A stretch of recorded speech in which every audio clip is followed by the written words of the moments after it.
अभी हम श्रीला माधवेंद्र पुरी जी के भजन कुटीर पर बैठे हैं। सामने ही गिरिराज गोवर्धन है।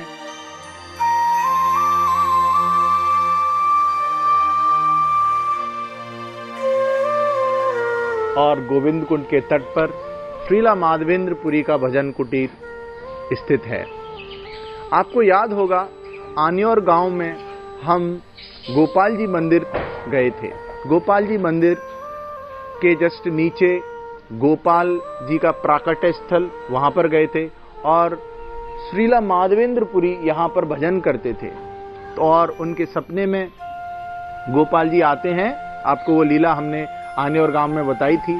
गोपाल जी आते हैं और बोलते हैं कि मैं इन झाड़ियों के पीछे छुपा हुआ हूं, तो मुझे निकालो और गिरिराज गोवर्धन पर मेरी प्राण प्रतिष्ठा करो। तो माधवेंद्र पुरी जी ने वैसा ही किया। उसके बाद क्या हुआ? उसके बाद कुछ दिन बाद एक बार पुनः गोपाल जी श्रीला माधवेंद्र पुरी के सपने में आते हैं और उनको बोलते हैं कि मुझे बहुत गर्मी लग रही है। कई वर्षों तक झाड़ियों के बीच में जमीन के नीचे रहने से मुझे बहुत गर्मी लग रही है। ये भगवान की लीला है। और बोलते हैं माधवेंद्र तुम मलय पर्वत जाओ, मलय जो हिल है वहां से चंदन लेकर आओ। तो माधवेंद्र पुरी सोचते हैं ठीक है चलो चलते हैं, भगवान का आदेश हुआ है। तो माधवेंद्र पुरी मलय पर्वत की ओर जाते हैं जहां पर चंदन मिलता है। और रास्ते में श्रीला माधवेंद्र पुरी को एक मंदिर मिलता है उड़ीसा में, रेमुना नामक जगह पर गोपीनाथ जी का मंदिर। तो रास्ते में वो गोपीनाथ जी के मंदिर पर विश्राम करते हैं और वो देखते हैं कि उसके जो पुजारी हैं, गोपीनाथ मंदिर के जो पुजारी हैं, वो भगवान के लिए बहुत ही सुंदर स्वादिष्ट खीर बनाते हैं। तो श्रीला माधवेंद्र पुरी जी के मन में विचार आता है कि क्यों ना मेरे गोपाल को मैं ऐसी खीर अर्पित करूं। तो वो जानना चाहते हैं पुजारी से कि ये खीर कैसे बनाते हैं और उनके मन में एक विचार आ जाता है कि मैं इस खीर को चखूं। लेकिन क्या हुआ था, उससे वो खीर जो उस समय अर्पित नहीं हो पाई थी और उससे पहले उनके मन में विचार आ गया और ये बात उनको पता चल गई। तो वो सोचने लगे अरे मैंने ऐसे कैसे सोच लिया, भगवान को खीर अर्पित होने से पहले ही मैंने उसको चखने का विचार मेरे मन में आ गया। तो श्रीला माधवेंद्र पुरी को बहुत बुरा लगता है, मन ही मन बुरा लगता है और वह उस मंदिर से दूर दूसरी जगह पर चले जाते हैं।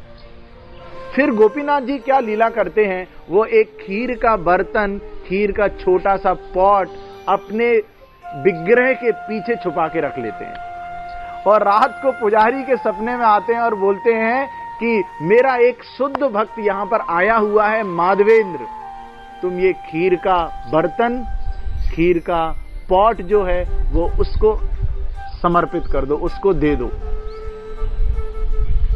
तो पुजारी ढूंढते माधवेंद्र पुरी को ढूंढता है और वो खीर उनको प्रदान करता है। माधवेंद्र पुरी भगवान के इस रेसिप्रोकेशन से, इस प्रत्युत्तर से, इस प्रक्रिया से आह्लादित हो जाते हैं और उस खीर को ग्रहण करते हैं और फिर उस स्थान को छोड़ देते हैं, जिससे कि उनका यश है वो उस स्थान पर फैले नहीं, उस यश को वो नहीं लेना चाहते और वो मलय पर्वत चले जाते हैं। वहां से चंदन लेकर आते हैं और वापस वृंदावन की ओर गमन करते हैं। इसी दौरान फिर से गोपाल जी उनके सपने में आते हैं और बोलते हैं माधवेंद्र बहुत देर हो चुकी है, क्यों ना इस चंदन का लेप तुम गोपीनाथ को ही कर दो, रेमुना वाले गोपीनाथ जी को कर दो। तो बड़े उत्सव के साथ, आनंद के साथ सभी भक्तों को संलग्न करते हुए सभी भक्तों के साथ श्रीला माधवेंद्र पुरी उस चंदन का लेप गोपीनाथ जी को करते हैं। और क्योंकि गोपीनाथ जी ने खीर चोरी कर ली थी और उस समय से उन गोपीनाथ जी का नाम हो गया क्षीर चोर गोपीनाथ। वो लोग क्षीर चोर गोपीनाथ की जय।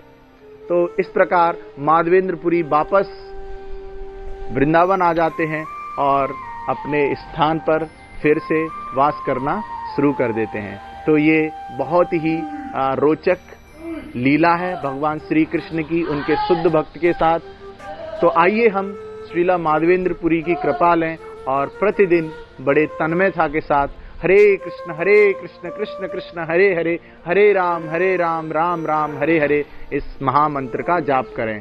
माधवेंद्र पुरी जी ने गोपाल जी का विग्रह, जैसा कि हमने आपको बताया था, अन्योर गांव में गिरिराज पर्वत पर उसकी प्राण प्रतिष्ठा की। आज वो विग्रह उदयपुर के निकट नाथ द्वारा में है, वहां पर उनकी सेवा पूजा की जाती है। हरे कृष्णा।